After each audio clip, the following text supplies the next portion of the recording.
My parents defended my brother's $40,000 debt, tried to access my bank account, and called me selfish for saying no. Here's how I fought back. I've been lurking around here for a while, but until now, I never felt the need to write anything. I'm 35 feet. I need some perspective because my family has finally pushed me to the limit. Somehow, I'm always portrayed as the villain, regardless of what I do. Dealing with this prolonged family issue that appears to have no end in sight has truly worn me out, both mentally and emotionally. I have developed my career from the ground up and am currently employed as a middle manager at a large Silicon Valley software company.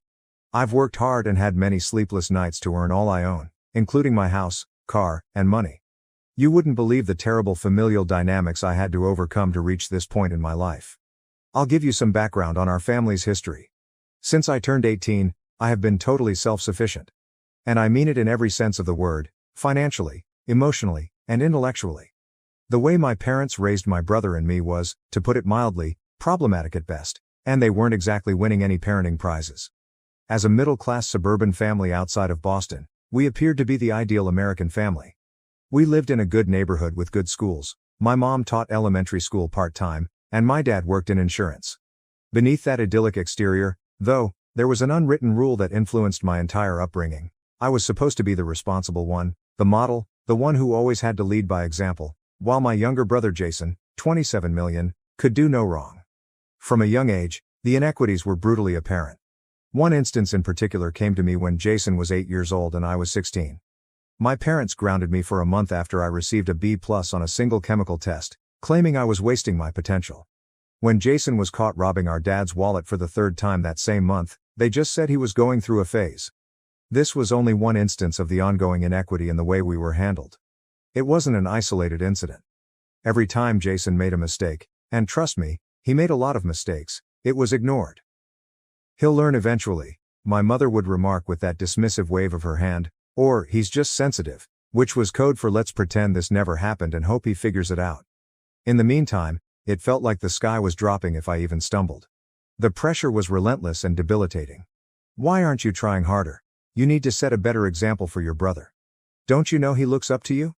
I worked part-time at a local coffee shop, volunteered at the library, took all of my AP classes in high school, and tried to keep my GPA flawless because universities look for that kind of thing. Jason, on the other hand, rarely attended class and mostly stayed in the basement to play video games. Nevertheless, I somehow had to try harder. No matter what I accomplished, it was never sufficient. They would question why I didn't receive an A+ in calculus if I brought home straight A's. Rather than praising me, my mother's first reaction after I was chosen valedictorian was, "I hope this doesn't make your brother feel bad about his grades." This scenario continued into adulthood, with Jason struggling to pass his classes and everyone saying, "At least you're doing your best, sweetie, not everyone is cut out for academics." The bigger the stakes, the worse it got, if anything. Jason dropped out of community college after one semester because it was too stressful. My parents paid his rent for a gap year, that ended up being 5 years of him finding himself. I worked 2 part-time jobs to pay for state college, one at a coffee shop in the mornings and another at a table waiting at night. I still recall the evening I moved away when I was 18. I was able to rent a small studio apartment with a roommate because of the money I saved from my part-time work. My dad said, "Well, you'll need to start paying rent if you're staying here anyway," when I told him I was leaving home, but they never asked Jason for $1 when he was still living at home at the age of 25. Because job hunting was emotionally draining for him, they even granted him an allowance. They never once offered to cover my living expenses or college tuition, not that I expected them to. But it still hurt to see them go above and beyond for Jason while I was on my own.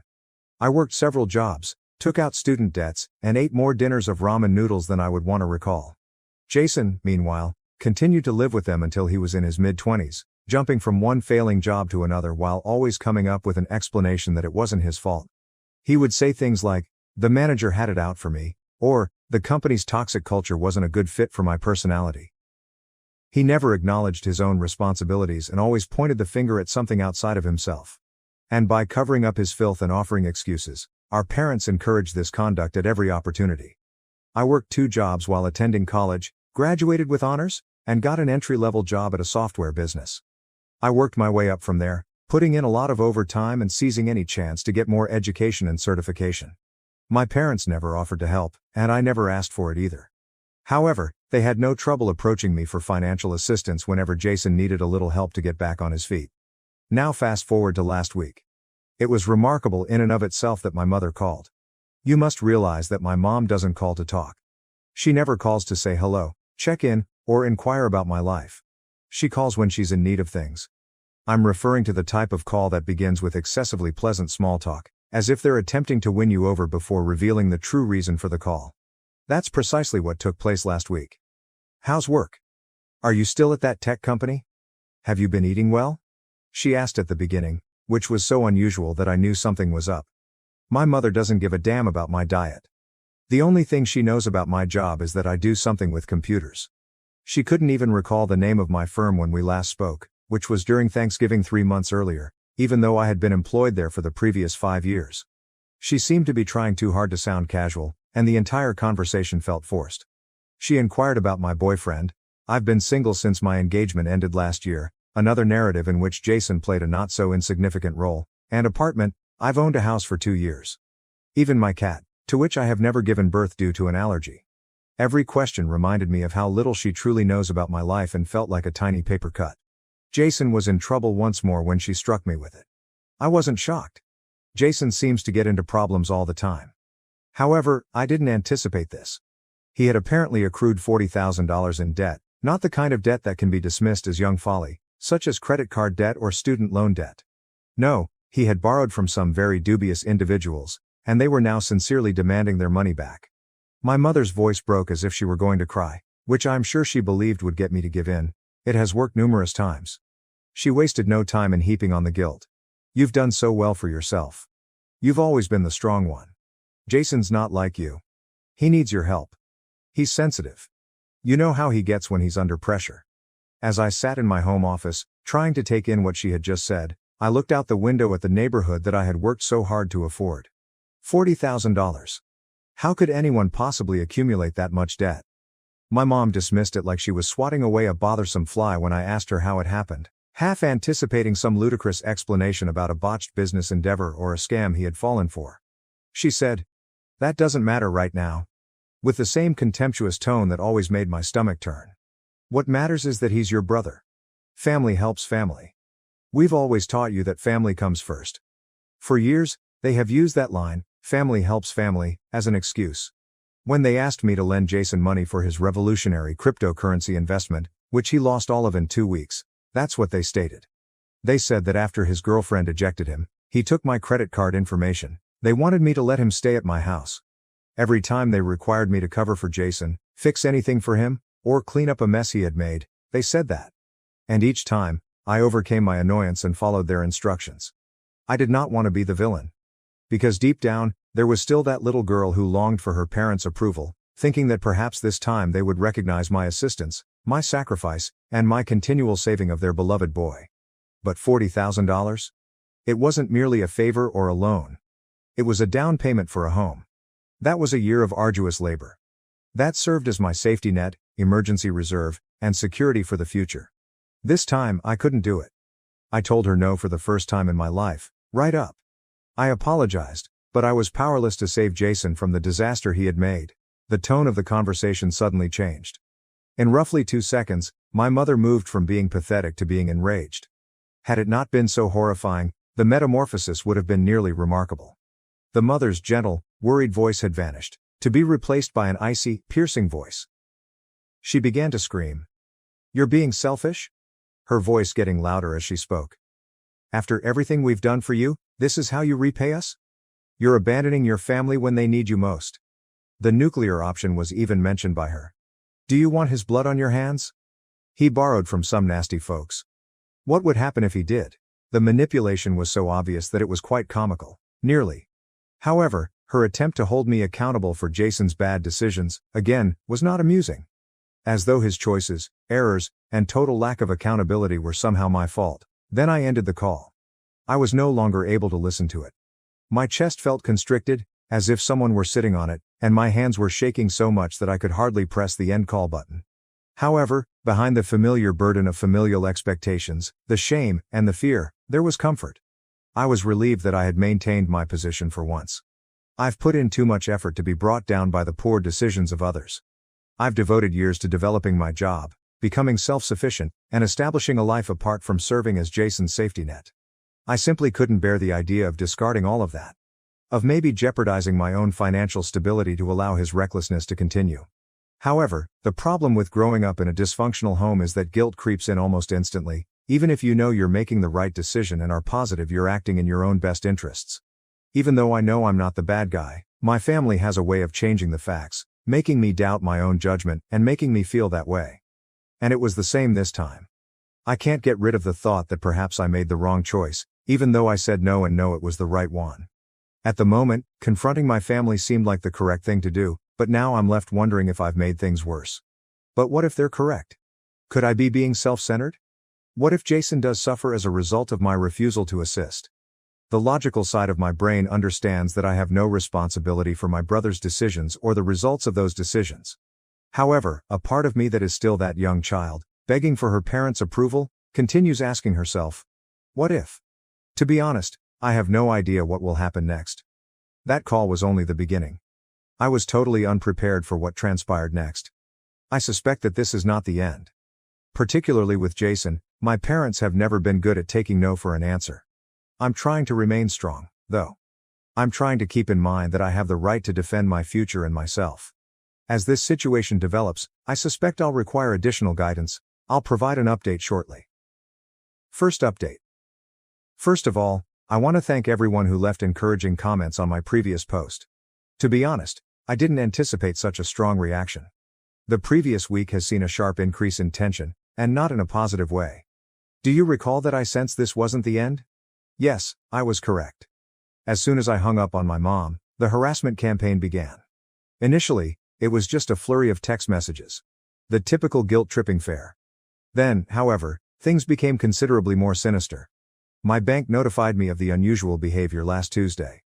Someone had tried to use what seemed to be stolen personal information to get into my account. I received a direct call from the bank's fraud department.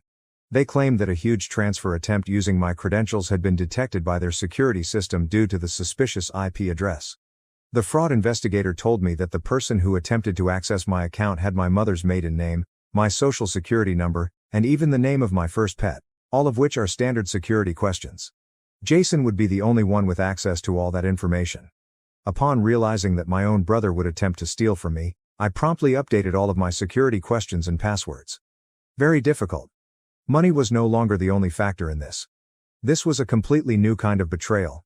This is where it becomes even more bizarre though. One of the few relatives with whom I truly get along, my Aunt Catherine, gave me a call yesterday. It seems that my parents have been giving a totally different account of what happened to everyone in the family. They have portrayed me as some cold-blooded monster who is living in luxury while her brother suffers, and they claim that I am hoarding my fortune while poor Jason is fighting for his life. My aunt called to hear my side of the tale, happily not believing it. God bless sensible family. She was startled when I told her about the attempted bank fraud. She also disclosed information that I was unaware of. It seems that Jason had attempted to borrow money from multiple family members in recent months, each time claiming a different reason for his need. He told a wide range of stories. He told our old grandma that he needed money to pay his medical fees. It was for a sure-thing investment opportunity, according to our cousin Mark. It was to launch a modest business, according to our Uncle Steve. He informed our parents that he owed money to dangerous people, but none of these allegations fit. But this morning was the real kicker. My dad sent me an email, which was the first time he had spoken to me directly since this whole situation began. It was icy, cunning, and, to be honest, a little menacing. This is a portion of his writing. Your actions are forcing us to reconsider your position in this family. Your mother and I have always provided for you, supported your education, and given you every opportunity to succeed. Your current success is a direct result of our sacrifices. If you continue to abandon your brother in his time of need, there will be consequences. Think carefully about your next move. The part about them funding my education made me laugh. My student loan payments are still ongoing. However, the warning was unmistakable: assist Jason or risk being cut off from the family. They believe they can control me by threatening to isolate me, so they are attempting to use familial ties as leverage. They don't seem to realize that I've been essentially cut off from them for years. We have always had a conditional relationship. I have to take care of Jason, I have to play the part they put me in, and I have to accept their perverted definition of family devotion. I have discussed the attempted account hack with the IT security team at my firm. They are assisting me with protecting all of my gadgets and accounts connected to my job. Additionally, I've begun recording every single text, email, and voicemail. Even if I find it hard to believe, I must gather proof against my own family. The most bizarre aspect of it all? Jason's girlfriend, or ex-girlfriend, depending on their present situation, sent me an SMS. Jason has been acting strangely recently, she told me. We've never been close, but she was worried enough to contact me after hearing him make cryptic remarks about getting what's his, and teaching people lessons. This weekend, I'm going to install security cameras at my house. I may be too cautious, but I'm not taking any chances in the wake of the bank account disaster. I never imagined that I would need to defend myself against my own family, but I suppose that's where we are at the moment. $40,000 is only the beginning for those who are wondering why I don't just pay the money to make this all go away, even if I wanted to, which I don't. According to my aunt's disclosures of Jason's previous borrowing attempts, his overall debt is likely substantially larger. Helping my brother is no longer the goal of this. It's about supporting a detrimental behavior pattern that must end. Next week, I have an appointment with a financial advisor to go over all of my accounts and implement additional security measures. In order to understand my alternatives in the event that the situation worsens, I'm also thinking of talking to a lawyer about the attempted fraud, not necessarily to file charges. If something important occurs, which is likely to happen shortly given the current state of affairs, I'll provide another update. I appreciate you letting me vent, and I want to thank everyone who commented on my previous post and shared similar experiences. Knowing that I'm not the only one coping with this type of dysfunction in my family is comforting. Second update. I made the decision to speak with Jason face-to-face following the attempted bank fraud I detailed in my previous update. The events that followed were startling and yet completely expected. Jason's residence was my destination yesterday evening. It's a dilapidated establishment in a dubious area of the city. He was unshaven, had heavy circles under his eyes, and was wearing a tattered t-shirt when he eventually opened the door. His initial remarks: "You were patient enough to arrive. My attempt to hack my bank account is not an apology. No justification for the debt of $40,000. As usual, just entitlement." He gave me a disturbing response when I questioned him about the bank fraud. Mom and Dad said that if things became severe enough, you would give in. I was merely expediting the procedure. He said it so nonchalantly, as if he were talking about the weather instead of confessing to a murder. At that point, I became aware of something troubling about his flat. There were several phones and what seemed to be credit card statements with several names on them on his coffee table. He swept them into a drawer before I could get a better look. When I understood that this might be more than simply my bank account, my stomach fell. My parents arrived just as I was ready to depart. When I got there, Jason had apparently texted them. They stormed inside his residence as if it were their own. Naturally, Mom was crying, and Dad was enraged. This led to the most heated family argument we've ever experienced. Dad began by expressing their disappointment with my self-centered actions. Mom said that they had failed as parents because I had shown myself to be so heartless. The worst part is that they really defended the bank fraud attempt when I brought it up. Mom said, "He was desperate. When you declined to assist, what option did he have? People sometimes make mistakes when they're backed into a corner," Dad continued. What I was hearing was unbelievable. "So, if it involves family, is identity theft acceptable?" I inquired. How did they react? No matter what, family helps family. I lost it at that point. Years of repressed annoyance were released. I explained to them how their favoritism had impacted me and how Jason became the person he is today as a result of their enabling. I cited concrete examples, such as their refusal to assist me with my college tuition while paying for Jason's unsuccessful attempts, their repeated attempts to coerce me into giving him money, and their persistent manipulation of my emotions. What did Jason say? "At least I'm not a stuck-up bonite who thinks she's better than everyone else," he grinned.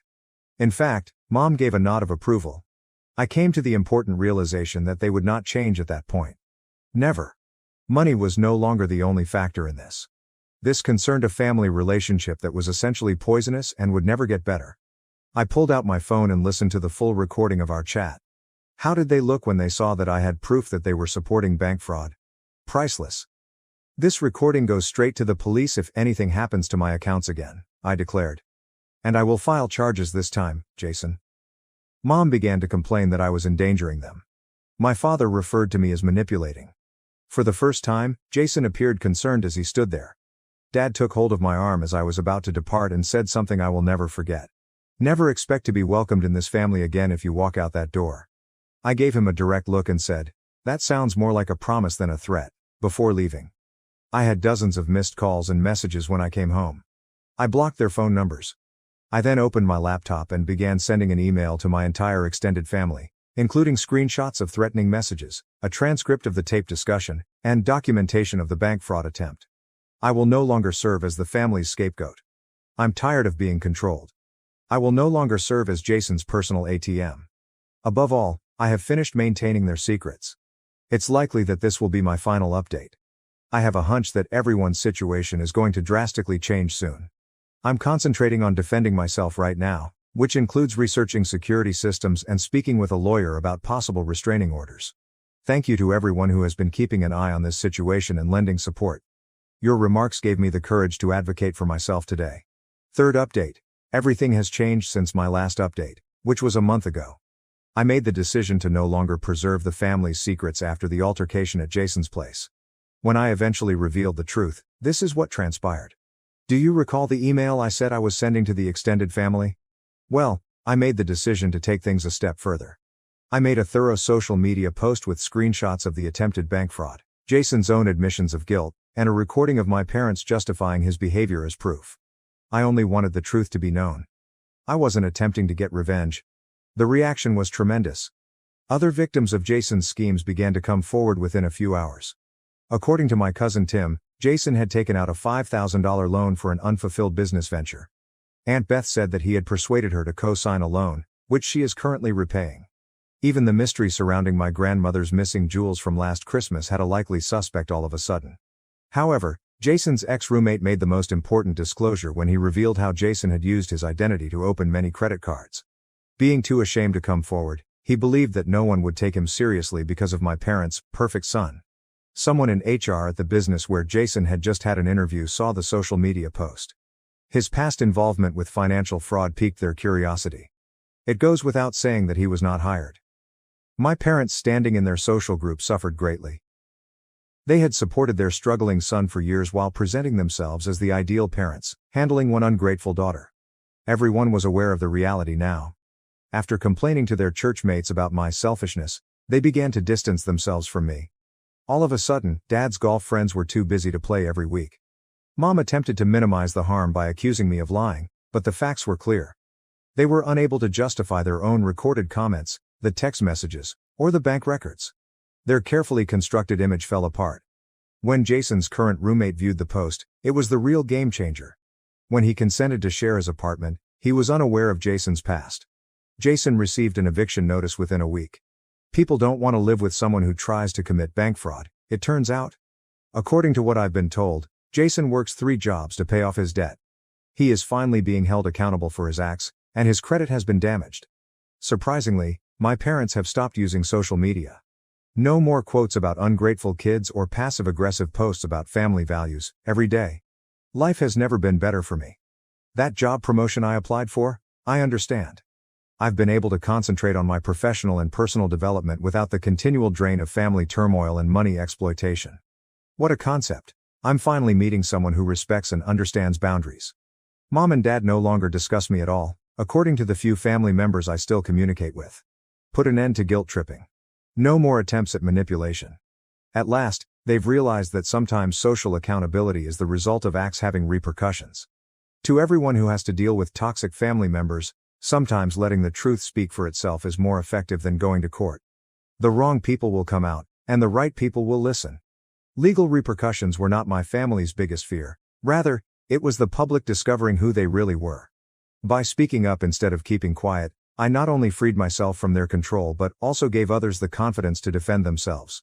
We appreciate everyone who has supported and followed this adventure. I feel really free for the first time in my life.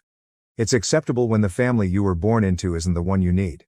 Now, I'm assembling my own network of people that respect integrity, accountability, and sincere concern for others.